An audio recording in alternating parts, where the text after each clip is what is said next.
মানুষ তো কবরকে ভয় করে না,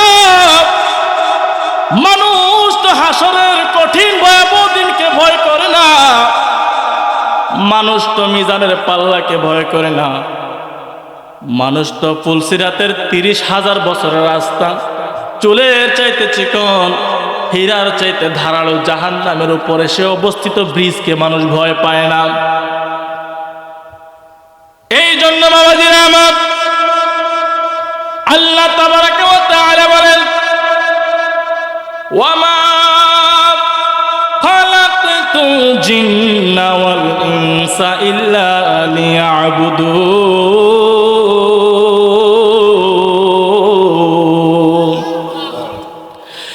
আল্লাহ পাক রব্বুল আলামিন কয়, বান্দা ও বান্দা, আমি আল্লাহ রাব্বুল আলামিন তোমার একমাত্র আমি আল্লাহর গোলামির জন্য বানাইছি।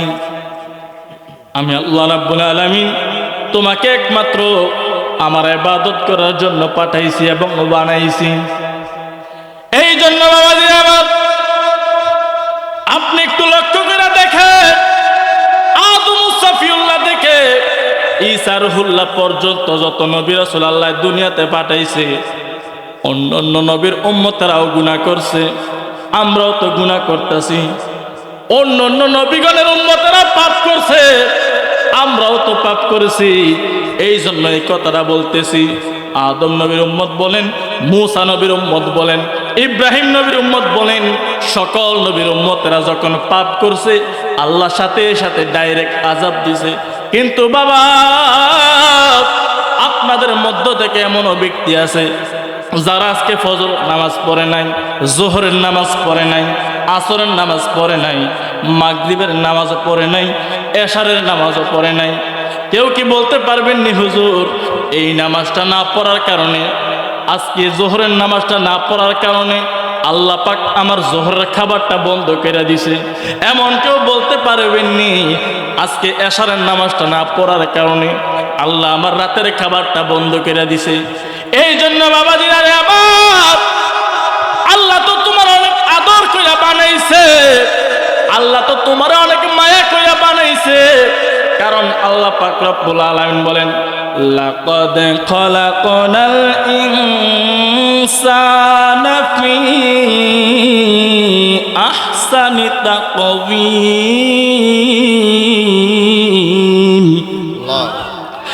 আমার বাবাজিরা, আল্লাহ পাক রব্বুল আলামিন বছরের পর বছর, যুগের পর যুগ, হাজার হাজার বছর অতিক্রম হয়ে গেছে।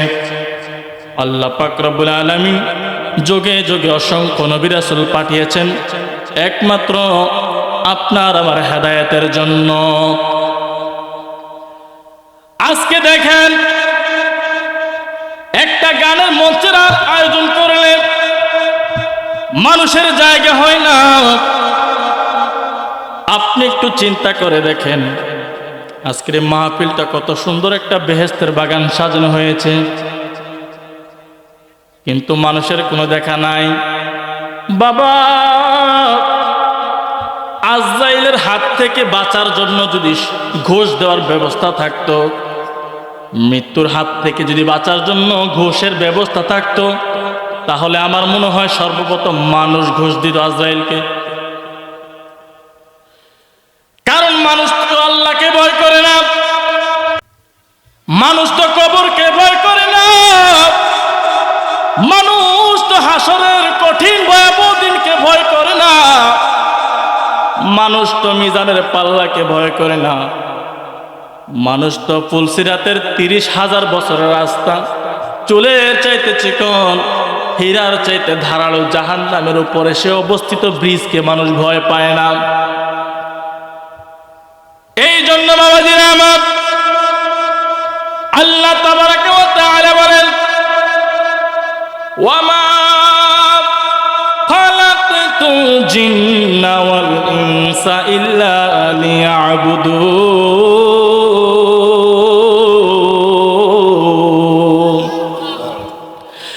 আল্লাহ পাক রব্বুল আলামিন কয়, বান্দা ও বান্দা, আমি আল্লাহ রাব্বুল আলামিন তোমার একমাত্র আমি আল্লাহর গোলামির জন্য বানাইছি। আমি আল্লাহ রাব্বুল আলামিন তোমাকে একমাত্র আমার ইবাদত করার জন্য পাঠাইছি এবং বানাইছি। এই জন্য বাবাজি আমার, আপনি একটু লক্ষ্য করে দেখেন, আদম সফিউল্লাহ থেকে ঈসা রুহুল্লাহ পর্যন্ত যত নবী রাসূল আল্লাহ দুনিয়াতে পাঠাইছে, অন্য নবীর উম্মতেরাও গুনাহ করছে, আমরাও তো গুনাহ করতেছি। অন্য নবীগণের উম্মতেরা পাপ করছে, আমরাও তো পাপ করেছি। এই জন্য এই কথাটা বলতেছি।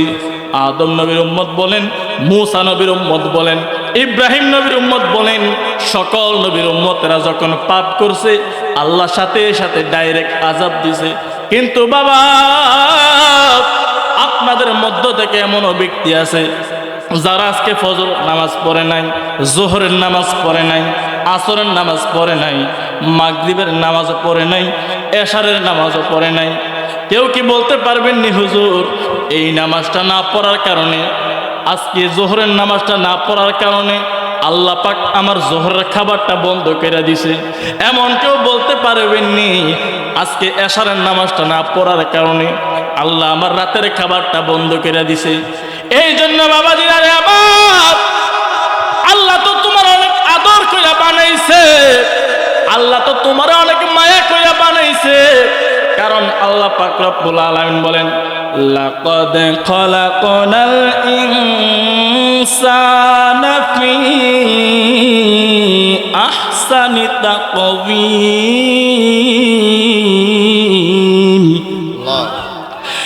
আল্লাহ কয়, দুনিয়ার মানুষ, আমি আল্লাহ তোরে খুব উত্তম সুরত দিয়ে বানাইছি, আমি আল্লাহ তোরে কত সুন্দর আকৃতিতে বানাইছি।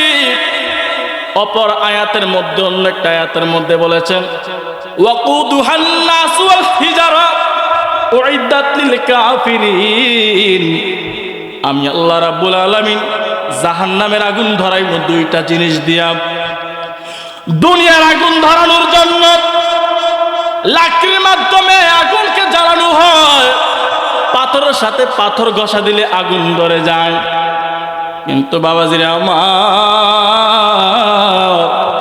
একটা পাথরের সাথে যদি আপনার শরীরকে ঘষা দেন, আগুন বের হবে নাকি রক্ত বের হবে? কথা বলেন, রক্ত বের হবে। আল্লাহ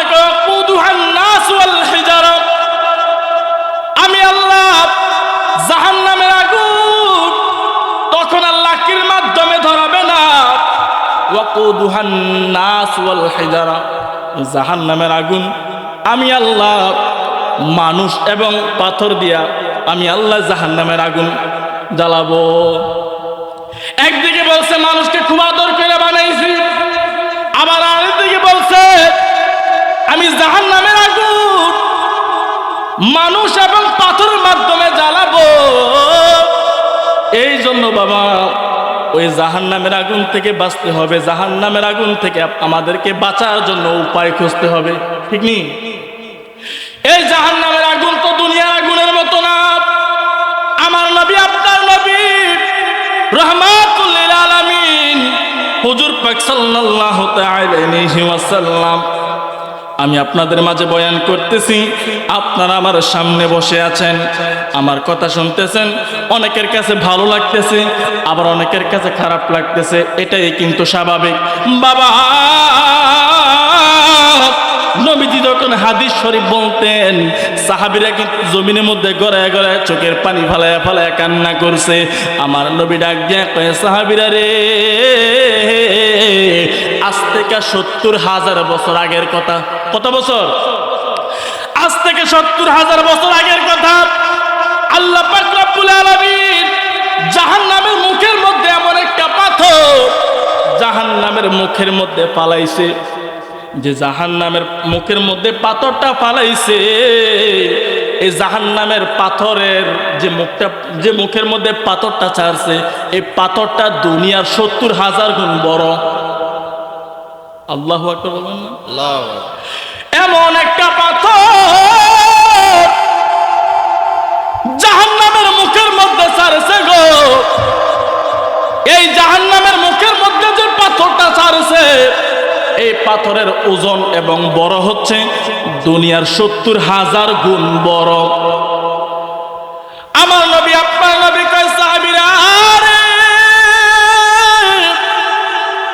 এই জাহান্নামের মুখের মধ্যে পাথরটা যখন আমার আল্লাহ ছাড়ছে, এই 70,000 গুণ বড় দুনিয়ার চাইতে এত বড় একটা পাথর জাহান্নামের তলদেশে পড়তে পড়তে 70,000 বছর সময় লাগছে। বলেন না আল্লাহু আকবার। আল্লাহর কসম বাবা, শরীরে পশমগুলা দাঁড়ায় গেছে। দুনিয়ার চাইতে 70,000 গুণ বড় এত বড় একটা পাথর আল্লাহ জাহান্নামের মুখের মধ্যে ফালাইয়া দিছে। এই জাহান্নামের তলদেশে পড়তে পড়তে 70,000 গুণ 70,000 বছর সময় লাগছে। সাহাবীরা এই কথা বলার পরে, আমার নবীজি এই কথা বলার পরে সাহাবীরা আবার ডাক দিয়া কয়, নবী যদি এমন অবস্থা হয় কি হবে আমাদের পরপারে? সাহাবী হইয়াও তারা কবরকে ভয় পাইছে। ওসমান বিন নুরাইন রাদিয়াল্লাহু তাআলা আনহু তিনি সব জায়গায় গেলে কাঁদেন, কিন্তু কবরের পাশে গেলে শুধু কান্না করেন। বলেন আল্লাহু আকবার। এবার আমার নবী ডাক দিয়া কয়, সাহাবীরা রে, এই পাথরটা পড়তে পড়তে 70,000 বছর সময় লাগছে। এবার একটু চিন্তা করেন আমার ওজন কত, আমার ওজন কত। আপনি একটু চিন্তা করেন না আপনার ওজনটা কত। সর্বোচ্চ 80 থেকে 90 কেজি মানুষ হয়। তাইলে আবার দেখেন দুনিয়ার চাইতে 70,000 গুণ বড় একটা পাথর, এই পাথরটা জাহান্নামের তলদেশে পড়তে পড়তে যদি 70,000 বছর সময় লাগে, ওই জাহান্নামে যদি আমারে পালায়া দেয় কি হবে আমার? ওই জাহান্নামের আগুনে যদি আপনারে পালায়া দেয় কি হবে আপনার? এই জন্য বন্ধু রে,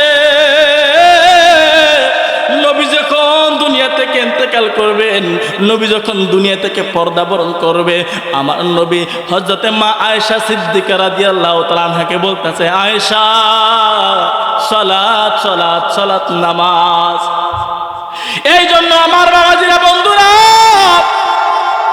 ও আমার মুরব্বী আব্বা, গভীর মনোযোগ দিয়ে কথাগুলো শ্রবণ করবেন। আমার আল্লাহ রাব্বুল আলামিন কোরআন কারীমের মধ্যে স্পষ্টভাবে বলে দিয়েছেন, ইয়া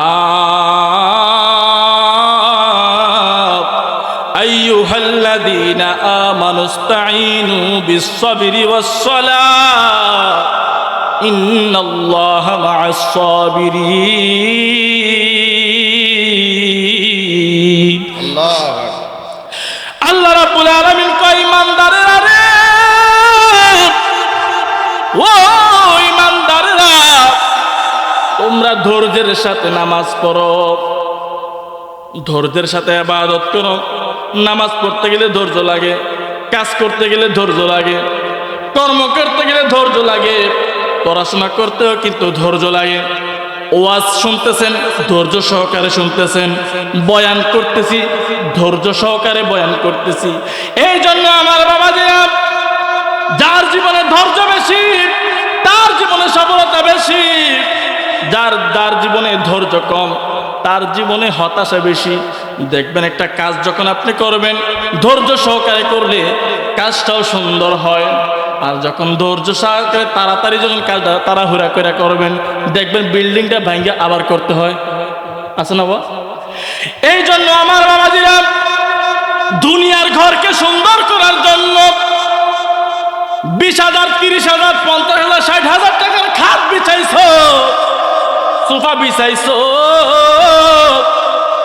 ঘরটাকে সুন্দর করার জন্য কত মাল সাপানা বিজাইছো, কিন্তু একটাবার চিন্তা করেন রে বাবা, যে কবরে হাজারের পর হাজার বছর থাকবেন, যে ঘরের মধ্যে সারা জীবন থাকবেন, ওই ঘরের জন্য কতটুকু প্রস্তুত করেছেন, ওই ঘরটাকে কতটুকু সাজাইছেন। এই জন্য বাবা,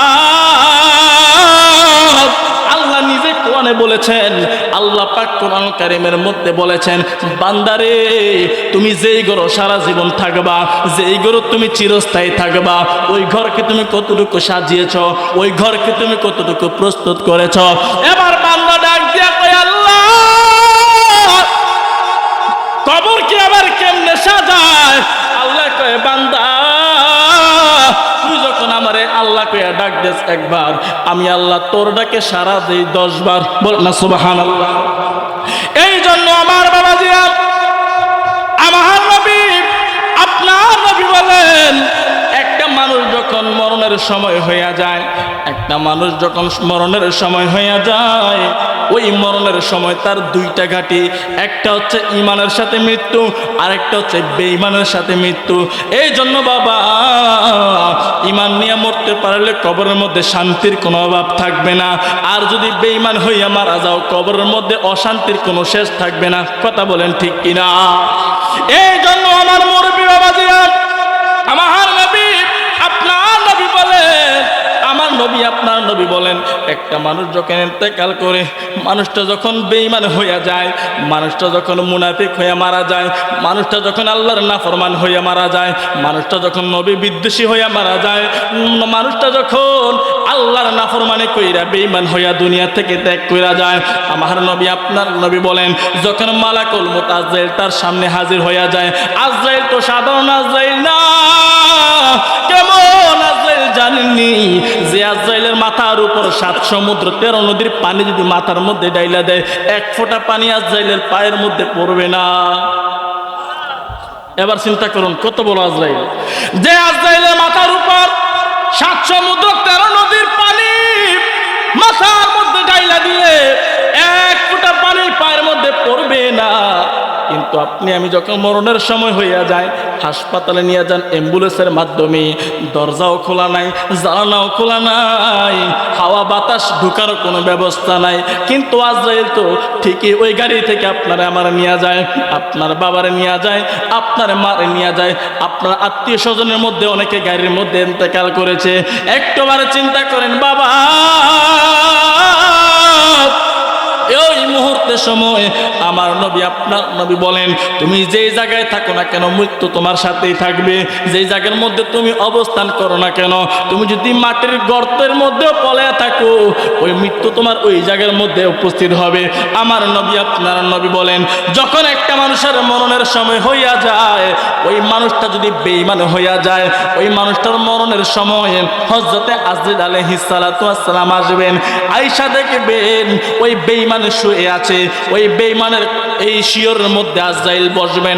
বসার পরে আমার নবী বলেন, একটা জীবিত ছাগল তার পা দুইটা উপরের দিকে বান্ধিয়া, ওই ছাগলের জীবিত অবস্থায় তার শরীর থেকে চামড়াটা টেনে টেনে বের করলে যত কষ্ট হয়, তার চাইতে আরো দ্বিগুণ কষ্ট হবে আজরাইলের চেহারাটা দেখলে। এই জন্য আমার বাবাজিরা রে, আমার নবী আপনার নবী বলেন, ওই মুহূর্তে সময় আজরাইল তার সামনে আয়েশা তার বুকের মধ্যে বসবে। সে ডাইনে তাকাবে আযাবের ফেরেশতা, সামনে তাকাইবে আযাবের ফেরেশতা, বামে তাকাইবে আযাবের ফেরেশতা, যেখানে তাকাইবে সেখানে শুধু আযাবের ফেরেশতা আর আযাবের ফেরেশতা। এবার যখন তার রূহটা কবজ করবে, রূহটা কবজ করার সময় বেঈমান তখন আজরাইলকে বলবে, আজরাইল আমার একটু 2টা মিনিট সময় দাও, আমার একটু নামাজের বাকি আছে, আমার একটু রোজার বাকি আছে, আমার একটু ইবাদতের বাকি আছে, আমার একটু অনেকে মানুষের হক খাইছি, অনেক মিথ্যা কথা কইছি, সুদ খাইছি, ঘুষ খাইছি, অন্যের হক নষ্ট করছি, ভাইয়ের সাথে ভাইয়ের সম্পর্ক বিচ্ছিন্ন করছি। ও আজরাইল 2টা সময় দাও, 2 রাকাত নফল নামাজ পড়ে আল্লাহর কাছে তওবা করবো। আপনার জবান খুলে বলেন, ওই 2টা সময় আজরাইল আমাদেরকে দিবিনি? এই জন্য আমার বাবাজিরা, আজকের এই সময়টা এখন আমি বয়ান করে শেষ করে দিব, আগামী বছর আল্লাহ আমার রাখলে আবার বয়ান করবো। এই দিনটা আমি আগামীকাল চাইলেও টাকা দিয়ে কিনে আনতে পারবো না। এই জন্য বাবা, টাকার বিনিময়ে সব কিনা যায়, টাকার বিনিময়ে সম্পদ কিনা যায়, টাকার বিনিময়ে হুবহুব পাগড়ি কিনা যায়, টাকার বিনিময়ে হুবহুব মাইক কিনা যায়, ক্যামেরা কিনা যায়, মোবাইল কিনা যায়, কিন্তু টাকার বিনিময়ে ঈমান কিনা যায় না। কথা বলেন না ঠিক কিনা? এই জন্য আমার বাবাজিরা, একটা মানুষ যখন বেঈমান হইয়া মারা যায় এমন অবস্থা হবে, আর একটা মানুষ যখন ইমানদার হইয়া মারা যায়, ইমানদার যখন হবে, ইমানদারের সামনে যখন আজরাইল আলাইহিস সালাম যখন আসবে, আসার পরে ইমানদারকে সালাম দিবে। বলেন না সুবহানাল্লাহ। ইমানদারকে সালাম দিবে। সালাম দেওয়ার পর আমার আজরাইল বলবেন তোমার সময় হয়েছে, মরণের সময়। বেঈমান ডাক দিয়ে আজরাইল আর দেরি করিও না, তাড়াতাড়ি লইয়া যাও, আমার আল্লাহর সাথে দেখা করার জন্য আমার মনটা পাগল হয়ে আছে। এই জন্য আমার মুরব্বি বাবাজিরা, আমার নবী, আপনার নবী বলেন যখন আজরাইল ইমানদারের সামনে আসবো, ইমানদারের সামনে আসার পরে হযরতে মালাকুল মউত আজরাইল আলাইহিস সালামের আঙ্গুল দিয়া ইমানদারের চুলগুলাকে আশ্রয় দিবে। বলেন না সুবহানাল্লাহ। এবার যখন ইমানদারের মুখ দিয়ে রূহ নেওয়ার চেষ্টা করবে, মুখের জবান আল্লাহ খুলে দিবে, এখান দিয়ে রূহ নিতে দিবে না। হাত দিয়ে রূহ নেওয়ার চেষ্টা করবে, এখান দিয়ে রূহ নিতে দিবে না। চোখ দিয়া রূহ নেওয়ার চেষ্টা করবে, চোখ রূহ নিতে দেবে না। শরীরের অঙ্গ প্রত্যঙ্গ দিয়া রূহ নেওয়ার চেষ্টা করবে, কিন্তু রূহ নেওয়া যাবে না। এই জন্য বাবা আজরাইল আল্লাহর কাছে বলবে, আল্লাহ গো, তোমার বান্দার রূহ আনতে গেলাম, কিন্তু তোমার বান্দার রূহ আনতে পারি না, যেখান দিয়ে নিতে চাই সেখান দিয়ে বাধা আসে। আল্লাহ গো, তোমার বান্দার রূহটা কেমনে নিতাম? আল্লাহ ডাক দিয়ে কইব, ফেরেশতারা রে, ও আজরাইল, তোমার হাতের তালুর মধ্যে আমি আল্লাহর নামটা লেখবা, আমি আল্লাহর নামটা লেখা আমার বান্দার সামনে এভাবে তুইলা ধরবা। তুমি এভাবে রাখার পরে আমার বান্দা আমি আল্লাহর নামের দিকে এমন ভাবে মনোযোগ দিয়ে তাকাইব, মায়ের বুকের মধ্যে শিশু দুধ খাইতে খাইতে যেমনি করে ঘুমায় যায়, টের পায় না, তেমন ভাবে আমার বান্দা ঘুমিয়ে যাবে। আর ব্যথা ছাড়া, যন্ত্রণা ছাড়া ইমানদারের মৃত্যু হবে। বলেন না সুবহানাল্লাহ। আর একটু জোরে বলেন না সুবহানাল্লাহ। ইয়া রাসূলুল্লাহ, ইয়া হাবিবাল্লাহ, ইয়া রাসূলুল্লাহ, ইয়া রাসূলুল্লাহ, ইয়া হাবিবাল্লাহ। বলেন ইয়া রাসূলুল্লাহ, ইয়া হাবিবাল্লাহ, ইয়া রাসূলুল্লাহ, ইয়া হাবিবাল্লাহ, ইয়া রাসূলুল্লাহ,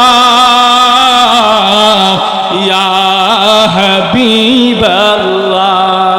তুমি জীবন, তুমি মরণ, আধার ঘরে তুমি আপন, তুমি জীবন, তুমি মরণ, আধার ঘরে তুমি আপন, তুমি ছাড়া, তুমি ছাড়া আপন নাই। ইয়া রাসূলুল্লাহ, ইয়া হাবিব, ইয়া রাসূলুল্লাহ,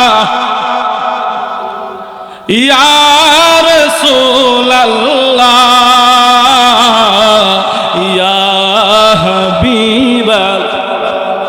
তুমি আমার আশার আলো, তাই তো তোমায় বাসি ভালো।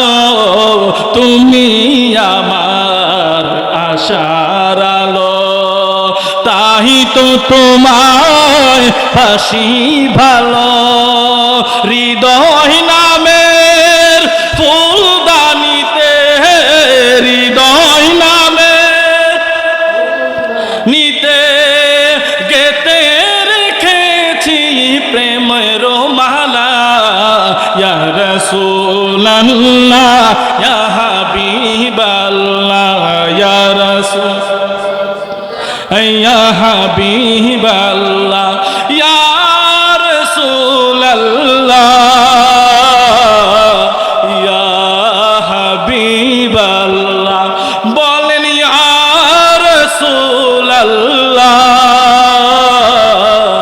ইয়া হাবিবাল্লাহ। আমার বাবাজিরা, যখন বেঈমানের রূহটা নেওয়ার জন্য হযরতে আজরাইল আসবেন, আজরাইল এসে তার বুকের মধ্যে এমন ভাবে থাবা মারবে, কেমন আজরাইলের হাতটা কেমন জানেননি? দুনিয়ার জমিনে একটা থাবা মারলে 40 মণ, মতান্তরে 70 মণের মাটি আজরাইলের হাতের মধ্যে ওঠে। এত বড় একটা হাত আপনার আমার বুকের মধ্যে যদি পড়ে একটু চিন্তা করেন না আপনার আমার অবস্থাটা কেমন হবে। এই জন্য আমার ওয়াজিরা, আমার নবী বলেন যখন বেঈমানের মরণ হবে, বেঈমানের মরণ হওয়ার পরে এই বেঈমানের সন্তানের জন্য হাজার হাজার টাকা কুয়াইছো, সন্তানের জন্য বিল্ডিং বানাইছো, সন্তানের জন্য টাকা কুয়াইছো, সন্তানের জন্য লক্ষ লক্ষ টাকা ব্যয় করছো, সন্তানে বিদেশ যাওয়ার জন্য লক্ষ লক্ষ টাকা দিছো। একটা কথা চিন্তা করবেন, আপনি মইরা গেলে আপনার সন্তান ঠিক মতো আপনার কবর পারে জিয়ারত করার জন্য যাবে না। এই জন্য বাবা আপনার নবী আমার নবী বলেন যখন বেঈমানে মরে যাবে, মরে যাওয়ার পরে এই লাশটাকে যখন ঘর থেকে বের করবে, একটাবার চিন্তা করেন না আপনার এলাকায় কত মানুষ মারা গেছে। গত কয়েকদিন আগে তো আমরা একটা মহিলার জানাজা দিছি। ওই মহিলাটা মারা যাওয়ার পরে ওই মহিলা তো স্বামীর জন্য কত কষ্ট করছে গো, ওই মহিলা তো সন্তানের জন্য কত কষ্ট করছে, ওই মহিলা তো তার জামাইয়ের জন্য কত কষ্ট করছে, সংসারটাকে গোছানোর জন্য কত মেহনত করছে। কিন্তু বাবা এই মহিলাটা যতদিন দুনিয়ার মধ্যে ছিল তার অনেক দাম ছিল, নাম ছিল, কিন্তু মহিলাটা যখন মারা গেল, কিন্তু তারা যখন মরে যাওয়ার পরে তারা যখন উঠানের মধ্যে রাখা হইল, আর ঘরে নিছিনি, কথা বলেন না, আর ঘরে নিছিনি। আরে কার জন্য ঘর বানাইলাম, কার জন্য সোফা কিনলাম, কার জন্য এত দামি দামি খাট কিনলা, কিন্তু তোমারে তো ঘরে মরা আর পরে নিবে না। কিন্তু আমার নবী বলেন ওই মানুষটা যখন মারা যাবে, হযরতে ফেরেশতাগণ আসমান থেকে ডাক দিয়া বলবে, হে অপবিত্র রূহ, তোমারে তো ঘর থেকে বের করে দিল, তুমি বলো না তোমার কবরের আপনটা কে হবে? বেঈমানের রূহ ডাক দিয়া কইব, হে ফেরেশতারা, এবার যারা আমার গোসল দিবে তারাই হবে আমার আপন, কারণ বেঈমান তো ইমানের সন্ধান পায় না। জোরে কন্না আল্লাহু আকবার। আমার নবী আপনার নবী বলেন এবার যখন তার গোসল দেওয়ার জন্য নিব, গোসল নেওয়ার সময় এবার যখন তার খাটিয়ানার মধ্যে শোয়াইব, খাটিয়ানার মধ্যে তোষক আসেনি, খাটিয়ানার ভিতরে বালিশ আসেনি, কম্বল আসেনি, বন্ধুরে ঠান্ডা পানি লাগার কারণে ওযু করো না, শীতের ভয়ে নামাজ পড়ো না, শীতের ভয়ে তোমরা ইবাদত করো না। কিন্তু বাবা যখন খাটিয়ানার মধ্যে শোয়াইব, ওই খাটিয়ানার মধ্যে লেপ থাকবে না, তোষক থাকবে না, কম্বল থাকবে না, বালিশ থাকবে না, জাজিম থাকবে না। ও বাবা কোটিপতির জন্য যেই খাটিয়ানা, গরিবের জন্য কিন্তু সেই একই খাটিয়ানা। এই খাটিয়ানার মধ্যে তারা শোয়াইব, যখন নিচের মধ্যে কোনো কিছুই থাকবে না, এবার বেঈমানের রূহ ডাক দিয়ে কইব, আম্মা কেমনে তোমরা কেমনে আমার বিছানা ছাড়া খাটের মধ্যে শোয়া দিলা, আমার হাড্ডি তো বাইঙ্গা যাইতেছে। এবার যখন খাটিয়ানার মধ্যে শোয়ানোর উপরে ওই বেঈমানকে যখন গরম পানি দিয়া গোসল দিবে, আম পাতা দিয়াও কিন্তু গরম পানি করবে না, জাম পাতা দিয়াও কিন্তু গরম পানি করবে না, বড়ই পাতা দিয়া কেন গরম জলটা করে, ওই বড়ই পাতা দিয়া গরম জল কুসুম পানি করিয়া এবার বেঈমানরে যখন গোসল দেওয়াইব, এবারে বেঈমানের রূহটা ডাক দিয়া কইব, হে আমার প্রতিবেশীরা, তোমরা কেমনে আমার উপর গরম পানিটা ঢাইলা দিলা, তোমরা বুঝি আমার জন্য একটু মায়া হয় না? বলেন আল্লাহু আকবার। যাদের জন্য কাটাকাটি তারাই তোমায় দিবে গো মাটি বাবা, যাদের জন্য কাটাকাটি তারাই তোমায় দিবে গো মাটি বাবা, পরে থাকবে 3-4 মাস, কেউ নিবে না তোমার তালাশ। আমি মইরা গেলে তারা বেঁচে যাবে, আমি মইরা গেলে তারা বেঁচে যাবে আপন মূলে, জীবনটা গেল ভুলে ভুলে। বলেন আল্লাহু আকবার। এবার যখন বেঈমানরে যখন গরম পানিটা ঢাইলা দিব, গরম পানিটা ডাললে বলবে প্রতিবেশীরা, তোরা কেমনি আমার এই গরম পানিটা আমার উপরে ডাইলা দিলি, তোদের মনে কি একটু আমার জন্য মায়া লয় না, তোদের মনে কি আমার জন্য একটু দয়া হয় না? এমনি কইরা ফেরেশতা ডাক দিয়ে কইব, হে অপবিত্র রূহ, এবার তোমারে তো গোসল করে সবাই তোমার একটা সাদা কাপড় দিয়ে বাইন্ডিং করে ফেললো। ও বন্ধুরে কিসের এত অহংকার করো, তাকাব্বুরি করো, বড়াই করো, তুমি মইরা গেছো, তুমি কার জন্য লক্ষ লক্ষ টাকা খুয়াইছো, কার জন্য কোটি কোটি টাকা খুয়াইছো।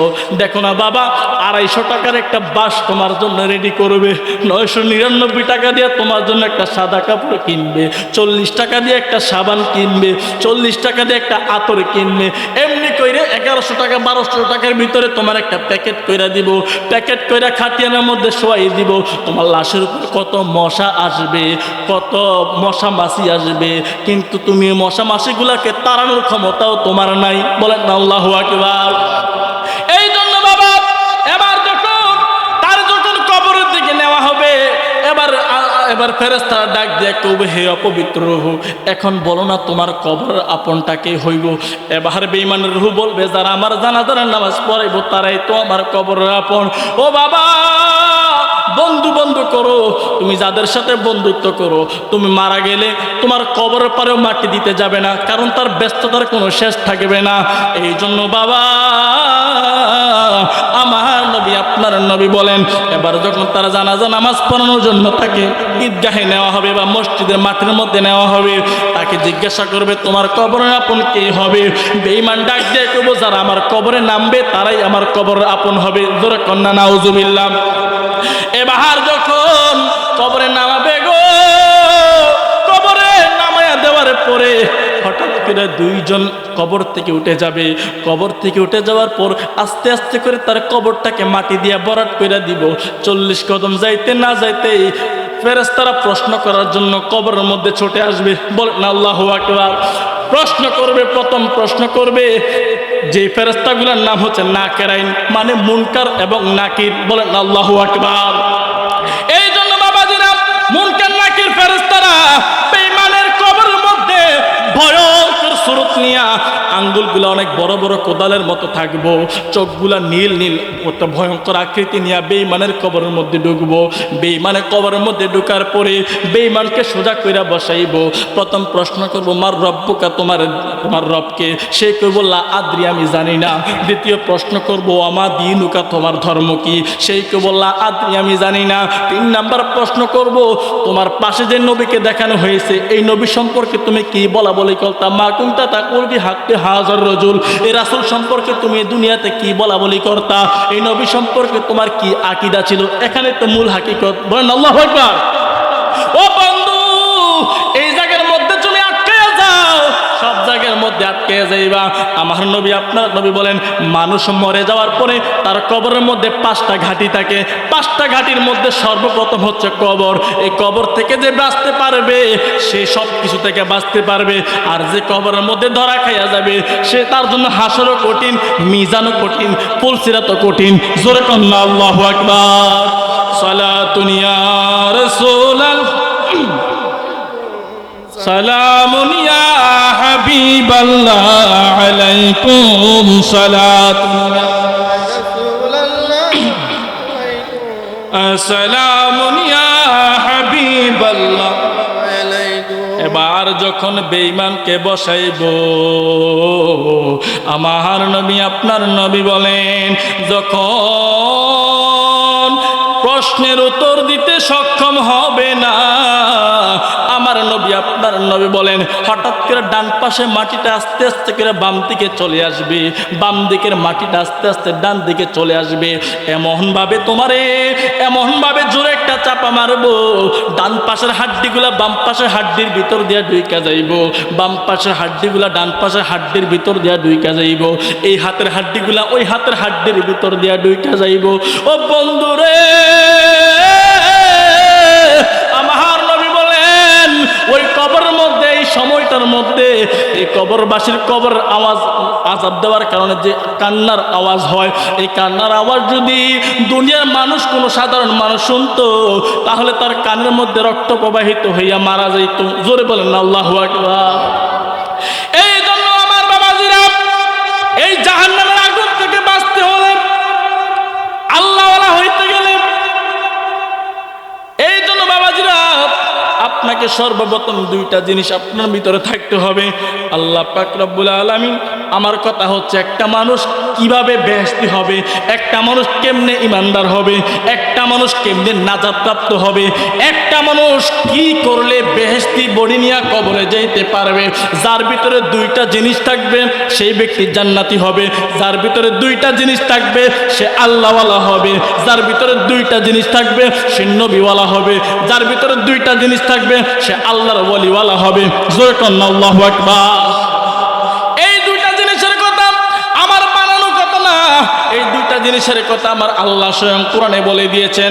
সূরা ইউনূসের 64 নম্বর আয়াত আল্লাহ পাক রব্বুল আলামিন জোরে আল্লাহু আকবার বলেন, আল্লাযীনা আমানু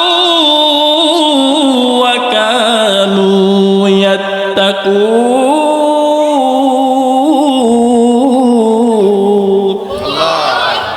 আল্লাহ পাক রব্বুল আলামিন বলেন দুইটা জিনিস, একটা হচ্ছে আল্লাযীনা আমানু, যারা ঈমান আনবে, ওয়া কানু ইয়াত্তাকুন, যারা আমল করবে, তাকওয়া অবলম্বন করবে।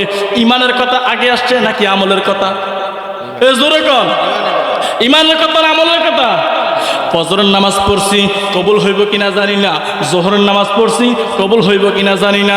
আসর মাগরিব এশা পড়ছি, কবুল হইব কিনা জানি না। কিন্তু ঈমানের গ্যারান্টি দিছে কে? আর জোরে কোন দিছে কে? এই ঈমানের গ্যারান্টি আল্লাহ পাক রব্বুল আলামিন দিয়েছেন। আলা ইন্না আউলিয়া আল্লাহি লা খাউফুন আলাইহিম ওয়া লা হুম ইয়াহজানুন।